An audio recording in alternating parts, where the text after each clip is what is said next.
A atração a seguir é recomendada para todas as idades.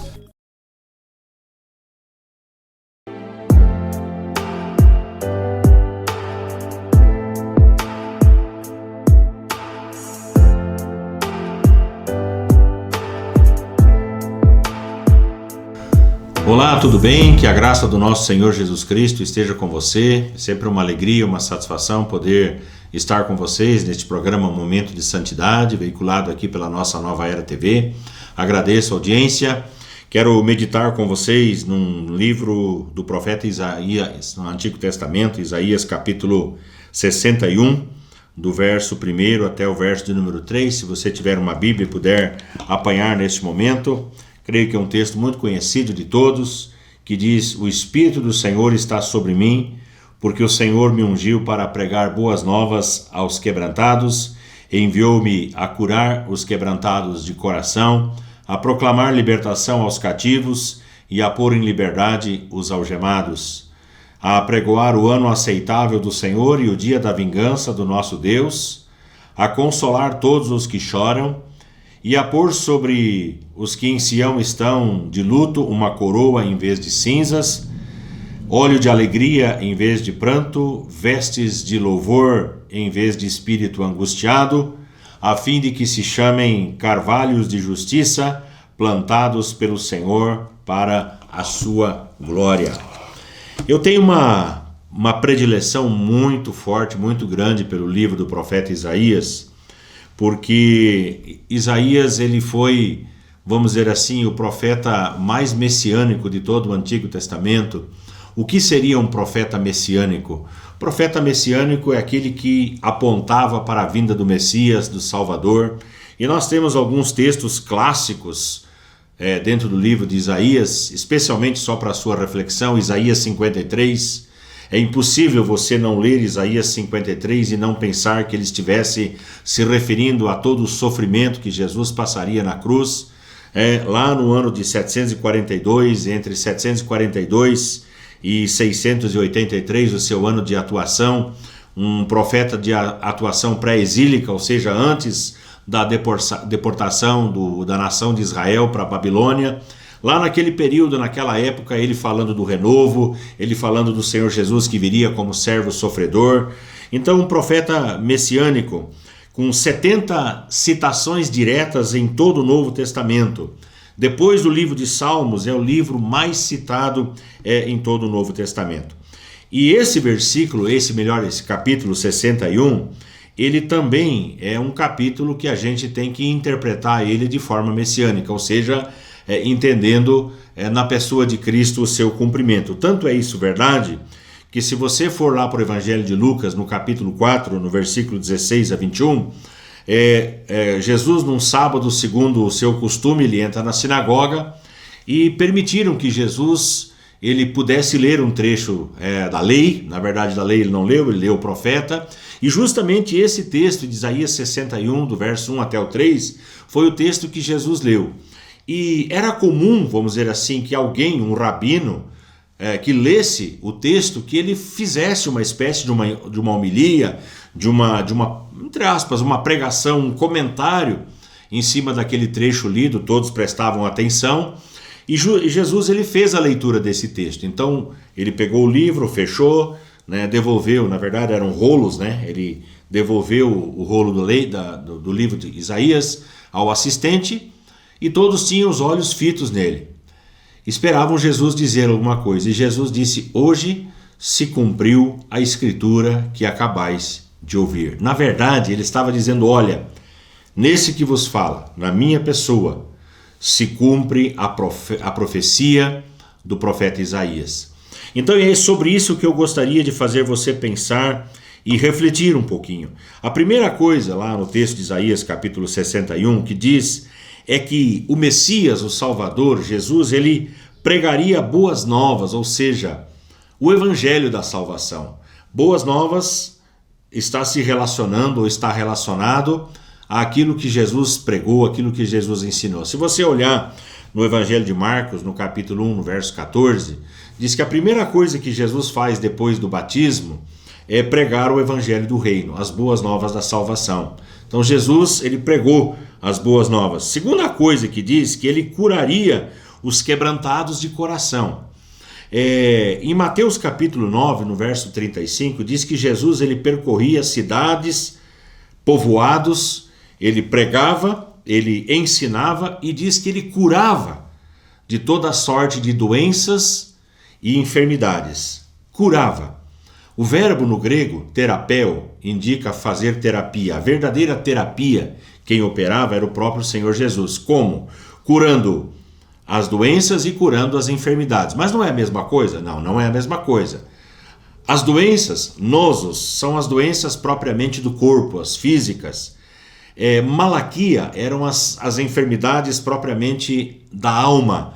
Então Jesus, ele fazia terapia, ele curava no corpo e ele curava na alma. A cura de Jesus era uma cura integral, ele não tratava somente uma área, uma determinada área. A gente brinca dizendo que Jesus, ele não faz meia sola. Eu não sei se essa linguagem é conhecida de todos, fazer uma meia sola. Antigamente, hoje não se faz mais isso, mas só para você entender, antigamente os sapateiros, eles trocavam a parte da frente do sapato, porque furava primeiro, né? Então eles faziam uma meia sola, a parte de trás, né, onde ficava o salto, aquilo ficava intacto, e a parte da frente ela era substituída, era uma meia sola. A gente lembra, por exemplo, os mais antigos, né, eles pegavam o sapato, às vezes botavam um papelão, alguma coisa ali, dá para mais um tempo. Aí quando não tinha mais jeito, ia lá e substituía aquela parte, uma meia sola. Jesus, ele não faz meia sola. Quando Jesus faz uma obra, ele faz uma obra total, uma obra integral. Então o texto diz que Jesus, ele pregava as boas novas, ele curava, como de fato curou, ele proclamaria libertação aos cativos, é a terceira coisa que fala ali no primeiro versículo do capítulo 61 de Isaías. Em Atos capítulo 10, no verso 38, quando o apóstolo Pedro está pregando na casa de Cornélio, falando de Jesus, ele diz que Jesus, ele andou por toda a parte fazendo bem, andou pregando, curando e libertando as pessoas do seu cativeiro. Então ele proclamou a libertação aos cativos, colocou em liberdade, em quarto lugar, os algemados, como diz o texto. Sabe de quem eu lembro?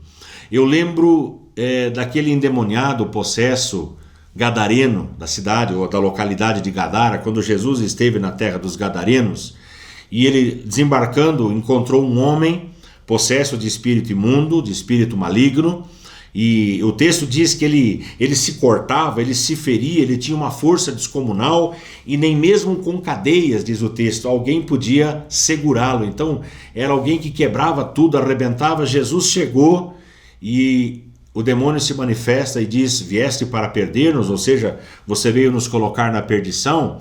Então é a primeira e única vez que Jesus, ele conversa com uma pessoa possessa. Senão Jesus simplesmente chegava, né, e ele mandava embora e o demônio tinha que sair. E o demônio diz que era uma legião, aqueles demônios são mandados embora, vão para uma manada de porcos. Você conhece o texto. Jesus chegou naquele lugar e ele não somente proclamou libertação, mas ele pôs em liberdade os algemados. E era assim que Jesus agia. No versículo 2 do capítulo 61, diz que Jesus, ele apregoaria o ano aceitável do Senhor. E isso tem a ver com o ano do jubileu. Havia uma lei dentro da nação de Israel que de tempos em tempos, de 49 em 49 anos, no 50º ano, a terra, a propriedade, ela voltava ao seu antigo possuidor, ao seu antigo dono. Então as pessoas, elas aguardavam com ansiedade o ano do jubileu. E o ano do jubileu aqui não é necessariamente uma referência a essa questão da terra, mas também tem a ver com a liberdade e a libertação que o Senhor Jesus viria para trazer a todos os cativos. O texto diz também que Jesus, ele consolaria, no verso 2, a todos os que choram. Há uma bem-aventurança no Evangelho de Mateus, quando Jesus está no sermão da montanha, no assim denominado Sermão da Montanha. Jesus diz: bem-aventurados os que choram, porque eles serão consolados. Então Jesus, aonde ele chegava, ele consolava. Sua presença era uma presença consoladora. Jesus veio para consolar e assim ele procedeu inúmeras vezes. Ele consolava com as palavras, ele consolava com a presença e ele consolava com aquilo que ele fazia. Quer ver um exemplo bacana da palavra do Senhor? Em Mateus capítulo 11, nós temos o exemplo de João Batista, a partir do verso 2 até o verso 6. João Batista, ele estava preso. Ele não fora preso por ser malfeitor, ele não fora preso por ser malcriado ou coisa do tipo. Ele foi preso porque ele denunciou o pecado de Herodes, que estava possuindo uma mulher que não era dele. E a denúncia o levou ao cárcere. E vamos dizer assim, a pessoa que dançou na frente dele, Herodíades, o agradou de tal maneira que ele disse: olha, pede-me o que você quiser e eu te dou até a metade do meu reino. E a mãe instigou no ouvido da filha, dizendo: olha, pede para ele a cabeça de João Batista num prato. Então assim aconteceu, mas antes da decapitação de João Batista, guardado no cárcere esperando a sua execução, manda perguntar a Jesus: és tu aquele que haveria de vir ou devemos esperar outro? Olha só, olha a gravidade ou a profundidade, vamos dizer assim, da pergunta que João Batista faz. O Senhor é mesmo o Messias? O Senhor é mesmo o Salvador? Ou nós temos que esperar outra pessoa? Como que alguém que era primo de Jesus não saberia que Jesus era o Salvador? Como que alguém que batizou Jesus no Rio Jordão e viu e ouviu a voz dos céus dizendo: este é o meu filho amado em quem me comprazo, como que ele teria dúvidas em relação à vinda dele como sendo o Salvador? Acontece o seguinte, gente, não sei se isso acontece com você, mas pelo menos comigo acontece isso muitas vezes. Dúvidas nos assaltam. Nós somos tomados por dúvidas, especialmente naqueles momentos em que a gente está passando por dor profunda, a gente está passando por um período de esquecimento, parece que até Deus esqueceu da gente, a gente não sabe o que fazer, para onde ir, que decisão tomar. Não sei se vocês passam por isso, mas as dúvidas vêm. E João Batista estava passando um momento de profunda injustiça. E de repente lá no cárcere ele manda perguntar: escuta, o Senhor é mesmo o Messias ou devemos esperar outra pessoa?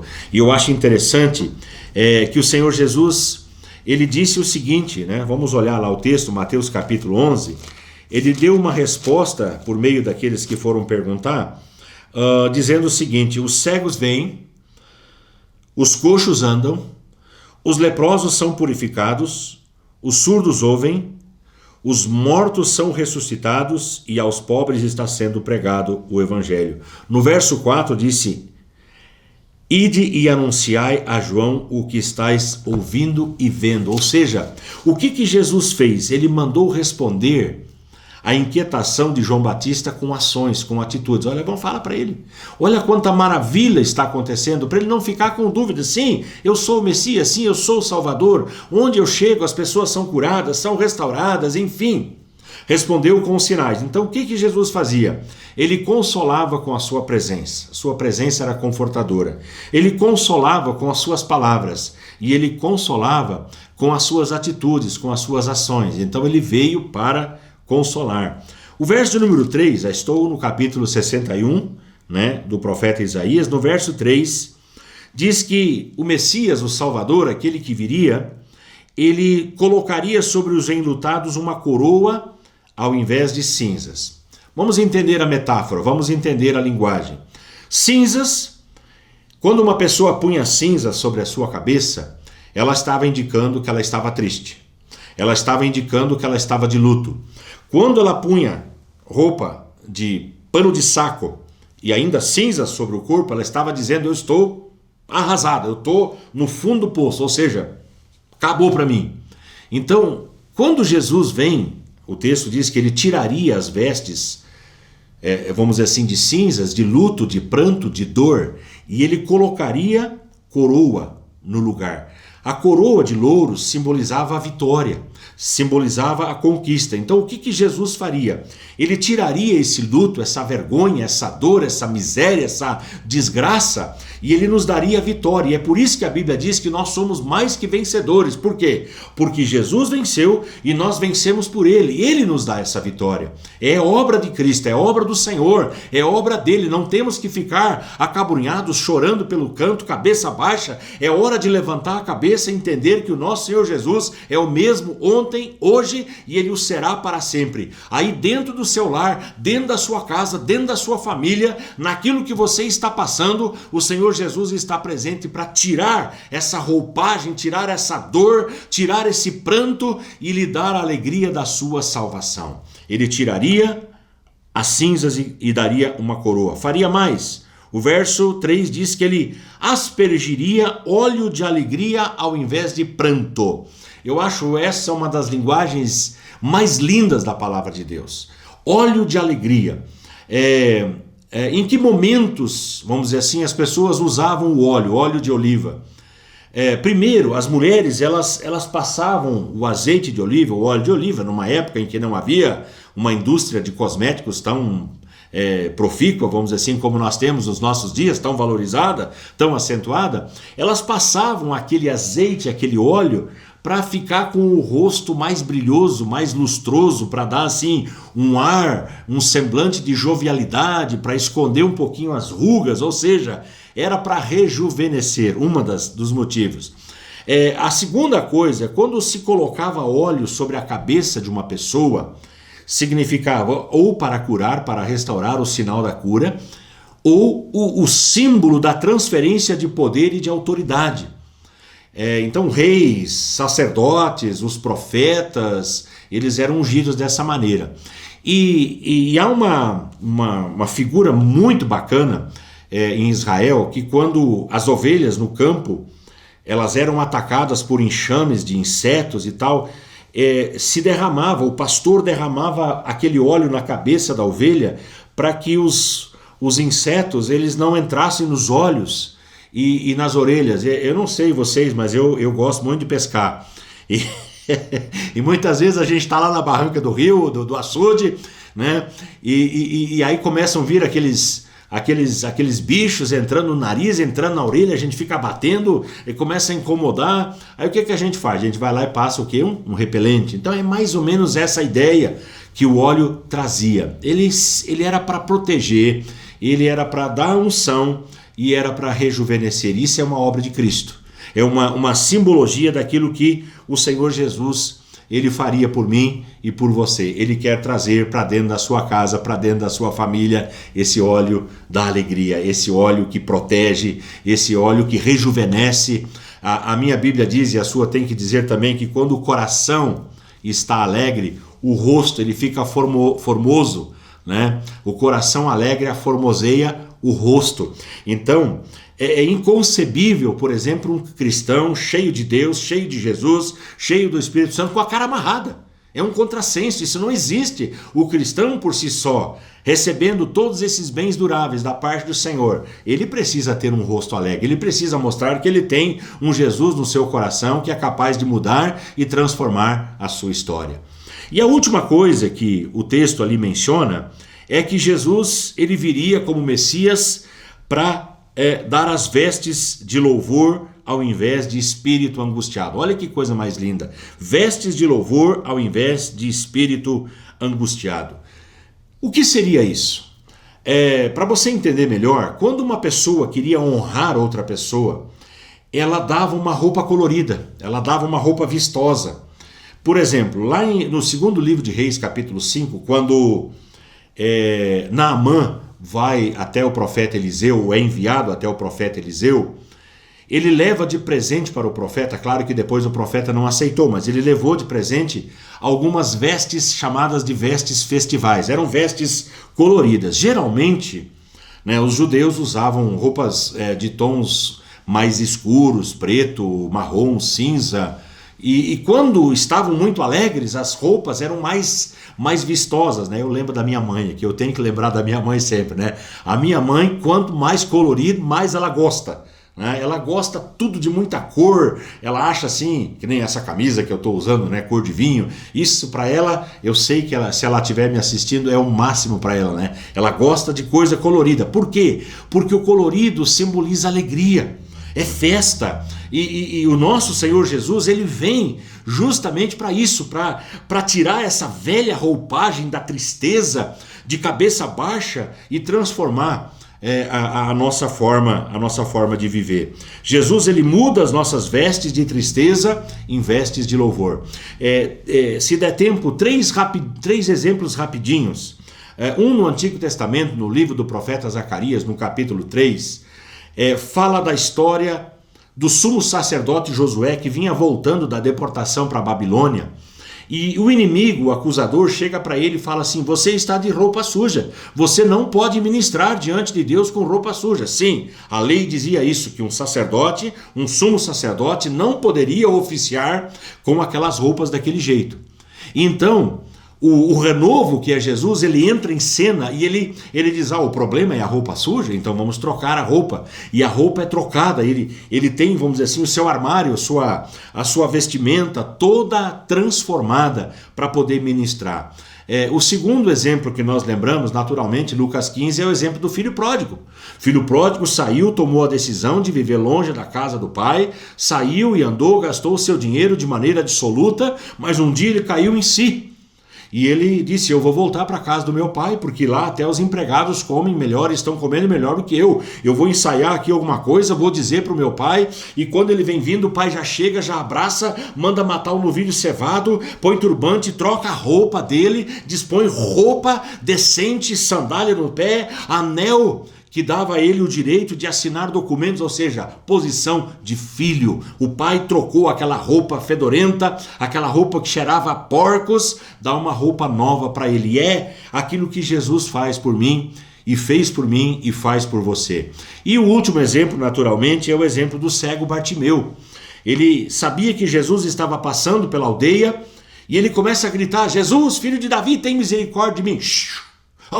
Quieto, o mestre está passando por aqui. Começam a censurá-lo e ele cada vez grita mais. Jesus para, manda chamar, e a Bíblia diz, e eu fico imaginando a cena, ele diz que de um salto ele se pôs em pé, e lançando de si a capa, ele correu até Jesus e ele foi curado e foi restaurado. Ele lançou a capa, ele deixou a capa da mendicância, ele deixou aquela vestimenta que simbolizava aquela meia-vida que ele vinha vivendo, e de repente Jesus muda tudo isso. Ele sai da beira do caminho e começa a andar no caminho com Jesus, não é? Ele quis seguir Jesus por toda a vida. Então é isso que Jesus faz, e ele quer fazer isso na minha vida e na sua vida. Para quê? Para que nós sejamos chamados carvalhos de justiça plantados pelo Senhor para a sua glória. O carvalho é símbolo de beleza, é símbolo de força, de robustez, né? O carvalho é uma madeira nobre, robusta, forte, né? Usada para envelhecer o vinho, para envelhecer o uísque, para tantas coisas, né? Barris que são feitos, é uma madeira nobre. E Jesus, ele quer nos transformar em carvalhos de justiça plantados por ele. Plantados por ele. Tem uma diferença em ser plantado por gente, por pessoas, e ser plantado pelo Senhor. Pense nisso. Reflita sobre isso enquanto nós oramos em nome de Jesus. Paizinho querido, eu te agradeço por esse instante, por esse momento. Te agradeço por tua palavra que é tão rica, tão profunda. Tantos detalhes que nós vemos, que nós ouvimos, que nós lemos. Detalhes que nos mostram a grandeza e apontam para a grandeza da obra de Jesus realizada na cruz, a obra de Jesus realizada enquanto ele andou aqui entre nós. Muito obrigado por essa obra completa, esta obra perfeita. Obrigado pelo resgate, obrigado pela cura, obrigado pela restauração, pela libertação. Obrigado por tudo aquilo que Jesus gratuitamente realizou por cada um de nós. Nós oramos com alegria e o fazemos em nome do Senhor Jesus. Amém e amém. Queridos e amados, obrigado pela audiência. Se você quiser nos visitar, Casa do Pai, Igreja do Nazareno, na rua Mário Ribeiro Ramos, 253, aqui na cidade de Lages. E se você for de qualquer outro lugar desse Brasil ou fora do Brasil, onde você estiver, você procure uma igreja que pregue a palavra, que ensine a palavra, vincule-se, esteja debaixo de cobertura espiritual, e Deus vai continuar abençoando sua vida. Obrigado, Deus abençoe a todos. Os planos que foram embora, o sonho que se perdeu, o que era festa e agora é luto do que já morreu. Não podes pensar que esse é o teu fim, não é o que Deus planejou. Levante-se do chão, erga o clamor, restitui. Eu quero de volta o que é meu. Sara-me e põe teu azeite em minha dor. Restitui e leva minhas águas tranquilas. Lava-me e refrigera minha alma. Restitui,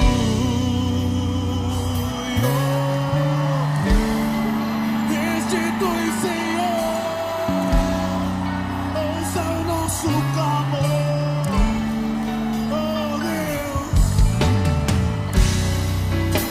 Os planos que foram embora, o sonho que se perdeu, o que era festa e agora é luto do que